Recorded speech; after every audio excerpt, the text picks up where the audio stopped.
Bonjour à tous et bienvenue dans le Louis Soccer Show. Pour ceux qui ne me connaissent pas, c'est un podcast qui analyse tous les matchs de Metz qui essayent.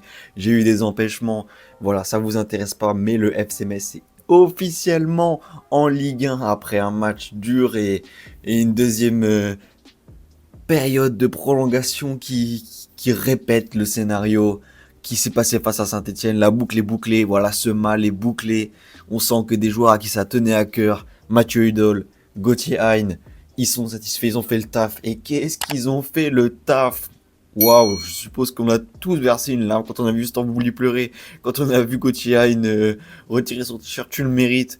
T'as fait ce pari de revenir avec nous et au final, voilà, tu le fais, tu nous amènes en Ligue 1 avec ce lob et aussi Alpha Touré, voilà, qui prend ses responsabilités. Encore une fois, c'est Mathieu Hudol qui se démène sur deux actions pour récupérer le ballon et pour aller sur son côté gauche.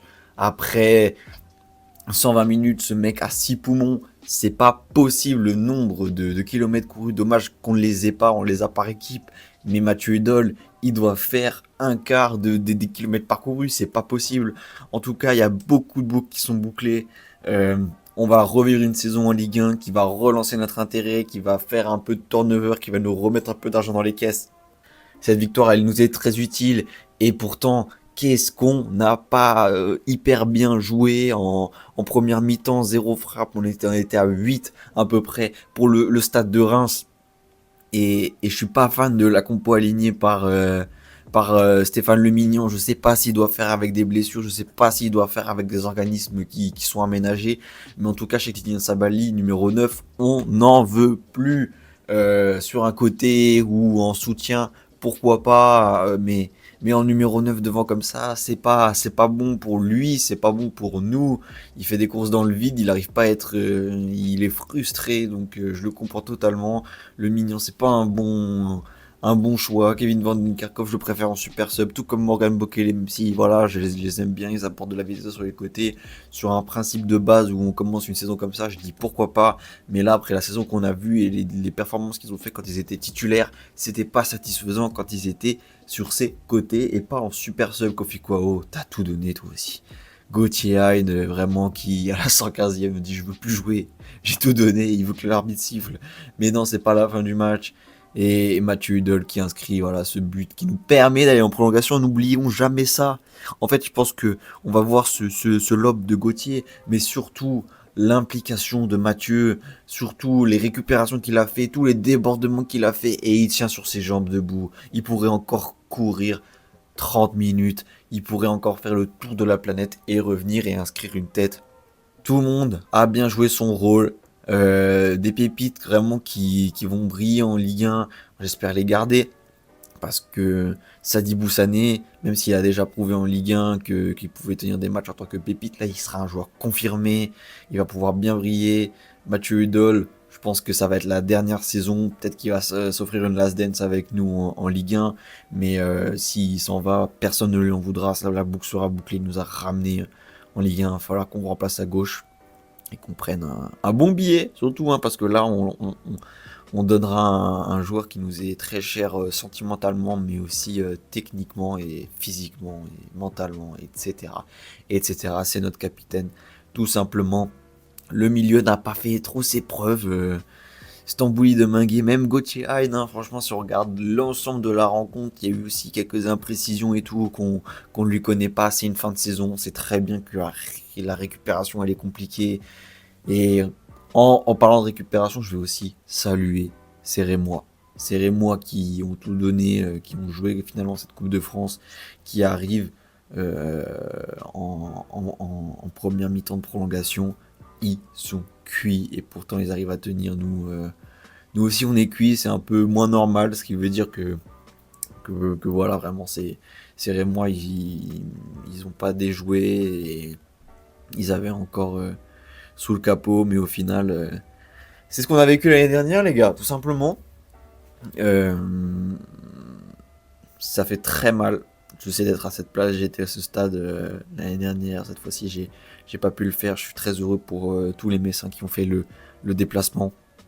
Mais voilà, cette équipe de Reims, elle était mentalement, je pense, assez abattu avec cette Coupe de France, avec cette place là qui se joue à rien de barragiste par rapport au Havre.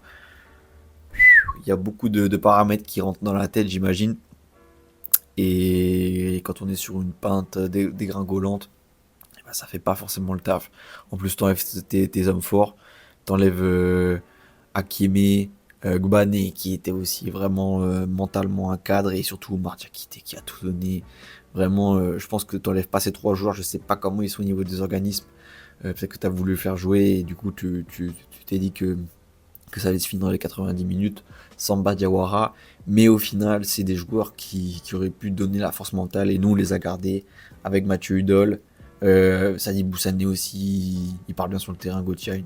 Évidemment, Benjamin Stambouli, toujours aussi un. C'était pas le meilleur Stambouli qu'on a vu, mais précieux dans la conservation du ballon.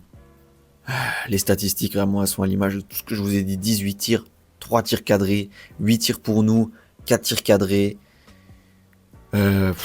Gauthier, vraiment, c'est dans les clutch moments qui s'est révélé là avec vraiment cette talonnade pour Alpha Touri. Il faut vraiment la sortir.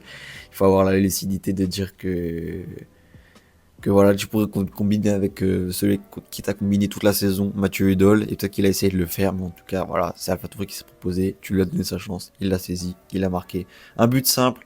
Il est Van Diouf, vraiment, je veux pas lui tomber dessus parce que quand il était souvent en 1v1 et puis sur le lob qui se prend, certes c'est sa faute, mais voilà, Gauthier il est censé plus avoir de jus et tout, et puis là il te sort ses dernières piles quoi. C'est vraiment les petites dernières étincelles qu'il avait dans le fond du crampon, et il nous les a données, il nous offre la Ligue 1, ça va faire du bien financièrement comme je vous ai dit, ça va faire du bien dans le jeu. On va voir ce qu'on va faire. Donc on a plein d'options devant nous. Alors que si on était resté encore une année en Ligue 2, ça aurait été dur, vraiment dur, très mentalement. Surtout pour Gauthier qui était revenu, Mathieu Hudol qui était sur le point de partir. Là, il nous offre ce beau cadeau. On a tout devant nous. On peut rebâtir une belle équipe, ou en tout cas faire avec ce qu'ils vont rester. De l'argent dans les caisses, revenir à l'équilibre. Voilà. Je suis trop content. Je suis désolé de ne pas avoir été là. Euh, c'est parce que je suis en stage sur Paris. Voilà, je vous ai livré le petit bonbon, la petite exclue pour ceux qui sont restés jusqu'au bout. Et en tout cas, la saison prochaine, pour de vrai, j'aurai beaucoup plus de temps, beaucoup plus d'implications à mettre dans cette chaîne. Et on suivra dès le début de la saison les mouvements du football français, européen et messin. Ciao les gars, vive Metz.